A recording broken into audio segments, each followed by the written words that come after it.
Hey, you guys, it's me. And as I promised you, I decided it was time to start bringing on guests to come and have conversations. When I started this podcast, I was one of only a couple people I knew that I could have these conversations with. And since I've been doing this for a while, I have met some really amazing people. And I decided, hey, why not introduce you to some of the other amazing practitioners, healers, New Earth architects? And so I am pleased to announce my guest today, Susan Frankovich. And Susan and I, full disclaimer, met through my harmonic egg. When she came to see me, I first opened my doors. And welcome, Susan. Thank you for being here today. How are you? So good. I'm so excited to be here. Thank you, Kelley. So, when you came to see me, we met through a mutual friend of ours. Mm-hmm. And she said, hey, I think you need to come and see this girl. And we hit it off straight away. Like, yeah, kind of same wavelength. Yes. And you do something that I think is interesting, but I don't know a lot about because it seems like when we come in, we're always talking about other things. And so, really, what I want to do is learn more about you and how you're making a difference in the world and how you're bringing your expertise to Reno, to the world. I know you do a lot of stuff online, so let's hear a little bit about you, please. To begin, let's see. I ended up in Reno. I was born and raised here, and I was gone for 22 years, and I taught dance actually, and I lived internationally, and I traveled internationally, and did a lot of other things as well in that period. But I had a panic attack 2 years before my 40th birthday, which is almost a decade now. And it was because my life was really out of alignment. I was working a job that was taking up so much of my time and energy and bandwidth. I was in a toxic relationship. I was also teaching yoga and dance and going to 6 yoga classes a week. And I thought I was handling everything until one day in the middle of a class, I just had this full on breakdown. And 2 days later, I was in Portland with some good friends, and I realized that I still wasn't okay. I couldn't walk down the street. I couldn't without gasping for air. So I went and got checked out, and they did an EKG and a full blood panel and a chest X-ray, and they said, "You are above the line of health. You just need to learn how to manage your stress." And I got really, really angry. I was like, what do you mean? I do yoga 6 days a week. I get a 2-hour massage once a week. What are you talking about? I need to learn how to manage my stress. And that led me to moving back to Reno for one thing. This is where my family is. And deciding to study yoga therapy, which is about really tuning into an individual system and helping them with practices to be able to help themselves. It gets very specific. It's not just the physical practice of yoga, it's breath work, it's meditation, it's contemplation, it's also about habit change. And when everything started to shift, I also discovered something called PSYCH-K, which is subconscious work, which I adore and I love. It stands for psychological kinesiology. We use muscle testing to speak with the subconscious mind and then to change the belief systems. But it's also amazing for shifting your perception of stress.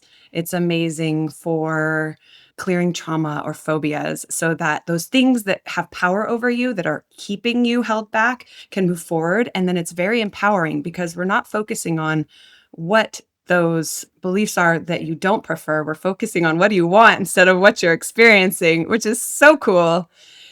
And then also during this time, Reiki kind of made a re-emergence in my life, which I had studied in the early 2000s, like 2001, 2002. And it came back with the new energies with Holy Fire and then with Animal Reiki and then recently with Gaian Reiki. And that's been a way in which to also kind of amplify healing and also to work with the nervous system, but to integrate the subconscious work. So there's all these different little pieces that work so well together, because what I find is, like, if you change a belief but you don't change your habits, then nothing changes.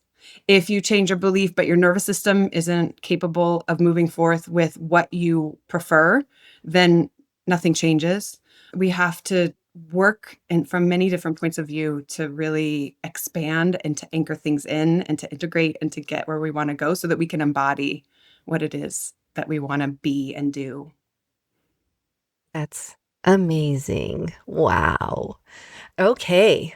That's amazing, Susan. The thing that I feel like that I love about the work that you're doing is you're you're melding a bunch of, it sounds like you're melding a bunch of different practices together to create kind of your own thing. And I feel like I meet a lot of counterparts or peers that I'm meeting through my business and through social media and whatnot. And everybody's like, yeah, I'm into this, but because they know their human design or they know their gene keys or their life path, they go, oh yeah, I'll take a little piece of this and I'll take a little piece of this.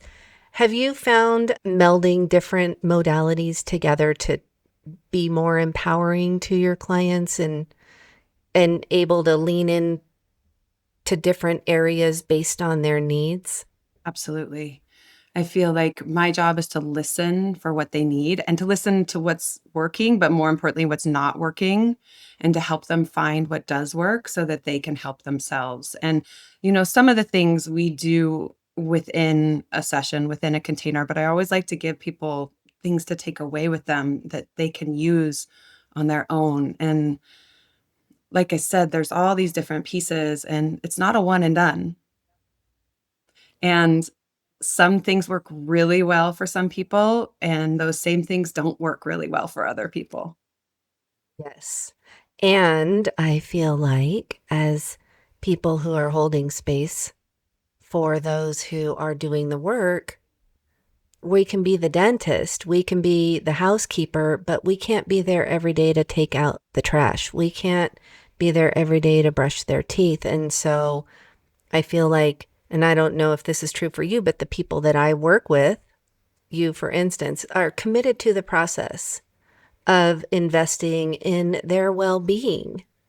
And I feel like what we're offering a lot of the more, I don't know, new earth architects that are starting to learn that we're here to collaborate with each other because we know that humanity is going through this big change right now energetically, and that a lot of us have been called to step up and be in place and ready to assist when people start to realize there's more Yeah.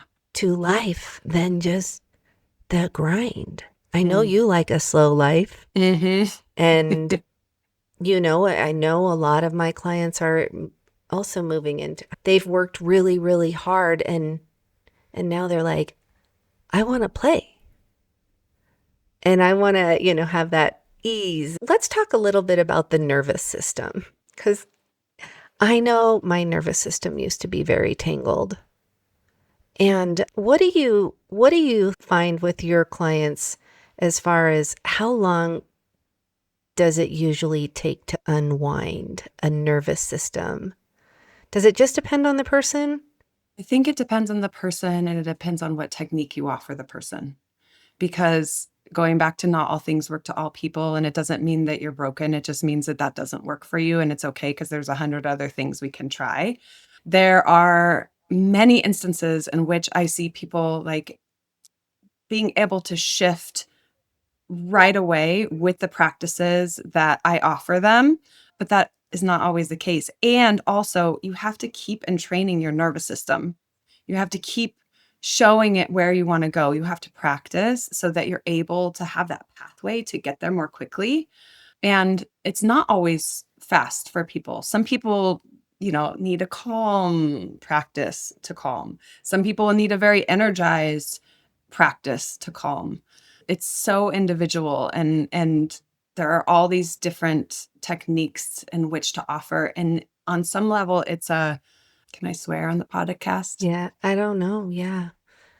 On some level, it's like fuck around and find out. However, Right. when I'm giving people practices, it's not just like, oh, I'm choosing this because it's out of the blue. There's a reason why I'm choosing it. Right. Mhm. Like a yelling or maybe kind of more aggressive or breath work or something for some people. Or I guess I mean, I evaluate people. There's an intake Mhm. process, and when I'm doing my yoga therapy work, I'm looking for where their imbalances are. I'm looking at different models or different systems. I work with the doshas, I work with the koshas, I work with different mindset theories. And when I see imbalances in those people, then I'll give them practices that I think are going to help specifically where I see that imbalance to help bring them back into balance. Like I'm not just being like, oh, I'm gonna pick this off the tree because I know it's cool. right. You work very intuitively then, like me. Well, there's intuition and then there's also like practical application. I think that, Right. there's all this knowledge and there's this study and there's this like embodied experience that I've had Mhm. with myself and that I've seen with others. So I think intuition is a part of that, but I think it's also really grounded in practical knowledge. Yeah. You know, something that we have in common is we love grid work. Mm, Can we talk about grid work for a minute? Because sure. I love what you taught me about helping the trees Mm. and just kind of being playful out in nature. And tell me about your grid work practices. Well, it's so funny because even though like I do recognize that I do grid work, it's that term is still something that for me is like, I don't know what I'm doing, but I'm doing it. I believe that something is happening, but I still have that kind of healthy skepticism about it in a sense. But I do energy work, and recently I did a guy in Reiki training with a woman named Kara Daniels, who's really amazing, deep roots connections. And we did a dragon activation, which I've been working with dragon energy for, I don't know, 2.5 years now, maybe. And I am a dragon like in Chinese astrology, and I've always connected with the dragon energy. And so I've learned how to use that energy. And one of the ways in which I share that energy is like blowing intentionally that dragon energy into the roots of trees or into rocks and burying them or throwing them in a river or blowing into a body of water. And everything is intention. I was down in California last weekend with my mom, and I went for a walk in her neighborhood, and it's so pretty and green there. And so I was playing with the fairies. I was looking for portals. I was making little offerings. I was picking little wildflowers. And I sat there for about 10 minutes and I could actually see like little flickers. And I was like, they're probably bugs, but I'm just going to pretend like they're fairies. But I don't know, maybe they are. I'm not going to question. Mm-hmm. And I just like to play and have fun. And it doesn't hurt anyone. And if it Mm-mm. helps. And the interesting thing about that neighborhood is it's on a street called Aeolia. And I thought, what does Aeolia mean? And I looked it up and it's some mythical Greek god type. Do you know about Aeolia? Mm-mm. No. Oh, okay. And so this neighborhood was created around an olive orchard, and the original owners that planted that orchard had this house on the hill, and it was like their whimsical, magical place. And now it's a neighborhood and but it's very mature and beautiful. And I had so much fun. But I get off course. I want to talk a little bit about your experience with the egg, if you're comfortable Mm. with that, and maybe how it's helped you shift or maybe tune yourself into new things. First of all, I'll say that as a practitioner, I think it's important to keep our systems clear and to continue to do our work. And I'm always looking for ways to do that. And we can only go so deep with others as we can go with ourselves. So, something that I am always looking to do is to go deeper within, but also now I'm in this phase. I've been in this phase of like working down and out and really grounding and being really still and quiet. And now I'm in the space of wanting to expand out more because these roots are nice and solid and I've done all this internal work, and I feel like the egg offers an opportunity for that internal introspection for one. Like there can be beautiful insights, and for me, my first 2 sessions were, oh, I'm going to get emotional. We're very connected Oh, to my soul dog Milo, one before he died and then one after he died, and they were very, very, very special sessions, and I was able to connect with him in just such a beautiful way and being in that space. And it was very comforting and it was very nurturing. And also, your energy is very nurturing. Like, I know that the energy of the egg is not just because of the egg, it's because of you. It's because thank you. you bring so much to it, and your energy is contagious and just Thank you. so beautiful. And I mean, there's so many things that I think it offers. It offers clearing, it offers that potential to expand and to ground. And like, I don't know, it gives you what you need. I don't want to like box it in and say that it does any one thing. I feel like every single experience I've had has been different. And each time it's addressed what I needed. And I know you're also doing your magic in the Yeah, we side, look for things. in the Yeah, we look for little background. things. Mhm. Well, I love that. I appreciated that we were able to, kind of, I think you were like right there, and it was like the little, I look at it like a radio station and just clearing a little bit of static off the channel. Mhm. And it was like, I don't know. That's how it's been for me. Mhm. It seems to get this happening where I feel clear, I feel flowy, I feel calm, like maybe in a state of chaos where I would usually be, I can be less Yeah.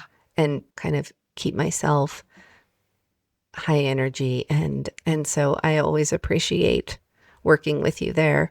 Is there anything that you would recommend to somebody who is just kind of starting their spiritual journey, or maybe just recognizing what they might want to do for their mission, and any tips or tricks that you learned along the way that could be useful to somebody that is maybe wanting to take the leap into their full-time mission? Feel like it's important to know that it doesn't all have to happen at once. There's just so many layers of conditioning that we all have, and it nothing is ever just completely cleared like that, at least in my experience. Like, there's all these layers, and we have to show up and commit to showing up for ourselves and to tuning into our yeses and our nos. And I know for me, it was really important to learn how to say no or not to say yes all the time, to really feel what my yeses are. And then to be able to learn how to communicate that and hold boundaries. Like, we need to hold boundaries with ourselves. We need to hold boundaries with others. And we need to have a lot of patience and grace for ourselves while we go through this process, and compassion, because it's not rainbows and unicorns all the time. There could be some pretty dark moments, and we can get through them. We can definitely get through them. And as we navigate the space, there's so much learning about ourselves.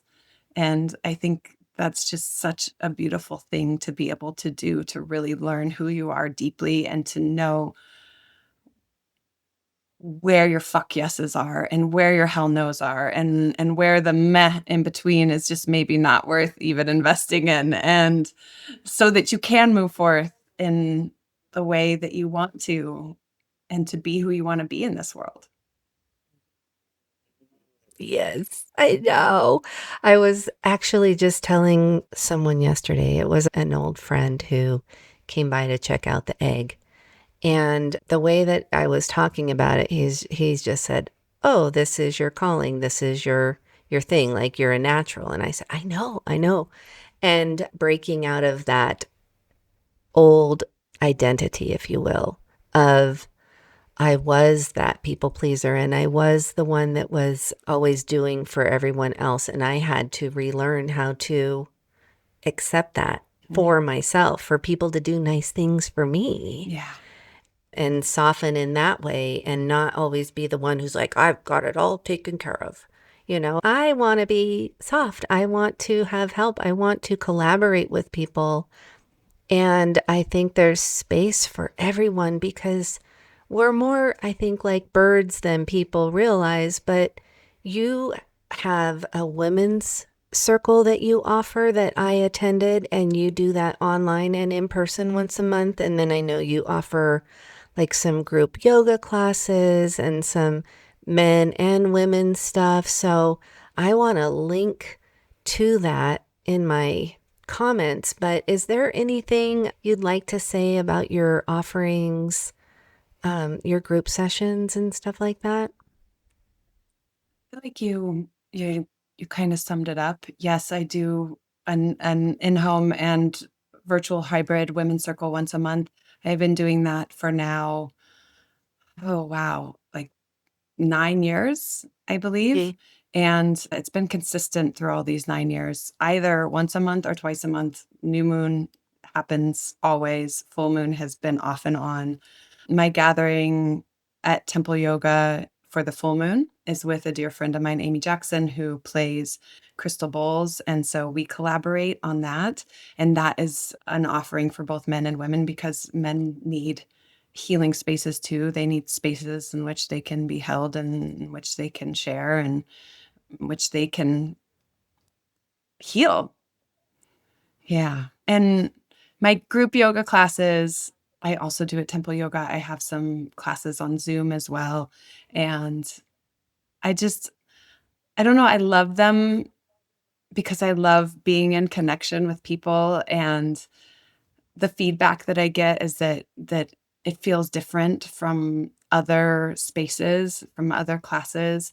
We really it's not about, being fancy. It's about really being tuned into the body, about really being present with what is, which is part of the way in which you can start to tune into what your yeses and nos are, what's true for you and what's not. Like, oh, I feel the sensation in my fingertips. Oh, I feel the way my breath is moving in my body. Oh, I feel my beating heart. Or like, oh, I like something's uncomfortable there. All of these things. And to be able to witness ourselves without judgment and to be able to move from a place of ease and softness, because I agree with you. I want softness. And again, there's a time for intensity. I believe that too. But it seems as I age, my offerings are more about learning how to be soft because we have to undo all of the things that we've learned about how you have to work so hard and you have to try so hard and you have to kill yourself working. Like, how do we undo that? We can undo it in our Right. bodies. I love that. Yes, that is the goal. Breaking down these systems that keep us stuck in the corporate jobs where we are burning ourselves out.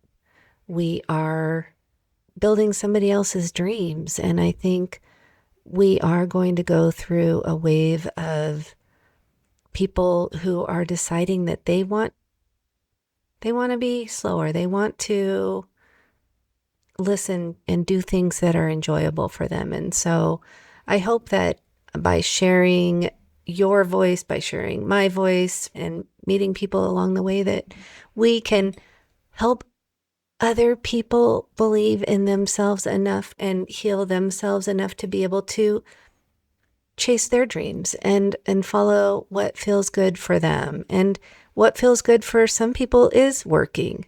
And that's totally fine. You know, some people love what they do. And I say, as long as you're in alignment and you enjoy it, by all means, go and do that thing. Some people love going out on sales calls. By all means, go do that if you love what you do. But I think more of us are wanting to just enjoy being our human self, our human, what do we call it? Being instead of our human doing. And your plants look so happy. Oh, they're so We did. happy. Yeah. So are mine. They love it. We've been doing house clearings. I've been putting Susan and I's house in the egg for a few weeks, and I don't know about you, but I'm getting a ton of wildlife on my property, and my plants are happy, and the wildlife, they don't run away so quickly like they used to. Like they're trusting it a little more. So it's interesting. I've had that experience out in nature, like deer that just, they don't run. They're just hanging out and watching. Yeah. And like staying close. I'm like, hey guys, can you maybe clear a path for us to walk through? Or birds that usually would not be hanging out and being so close, allowing us so close. Just, yes, it's really interesting. And I have a squirrel stealing a bunch of stuff from my garden, which is driving me a little bit mad. But I know. Okay, well, Susan, thank you so much for taking the time to talk to me today. And my first episode of this podcast where I'm bringing on other Starseeds light workers and people who are making a big difference in the world, one soul at a time. Susan, keep up the great work, and we'll be in touch. It's great to see you here. Nice to see you. I'll talk to you later. Okay. Bye.